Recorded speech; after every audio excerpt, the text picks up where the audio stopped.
मी शैलेंद्र दादासाहेब काळे, राहणार टाकळी विंचूरचा शेतकरी।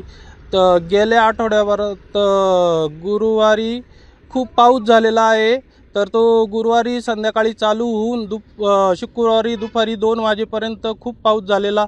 तेव्हा आमच्या शेतामध्ये खूप पाणी साचलं होतं। पाणी साचल्यामुळे आमच्या द्राक्ष बागेंच्या मुळ्या ह्या चॉकअप झालेल्या आहे आणि आम्हाला पुढे जो खर्च करायचा आहे तो खर्च करून आमचा माल निघणार की नाही ही शाश्वती आम्हाला वाटत नाही। आणि आमचा खर्च पण वाढलेला आहे। द्राक्ष बागेंचा खर्च वाढूनही ही आम्हाला उत्पन्न येईल का नाही असं वाटतंय। कारण शासनाने मदत जाहीर करतं शासन, पण आहे ना आमची अशी मागणी शासनाकडे का हेक्टरी आम्हाला 3 लाख रुपये मदत द्यावी। तर ती दिली तर आम्ही काहीतरी जगू शकतो, कुठं उभारी घेऊ शकतो। आमच्यावर कर्जाचा डोंगर आहे, आम्ही कसं जगायचं आणि कसं काय करायचं असं शासनाला आमच्या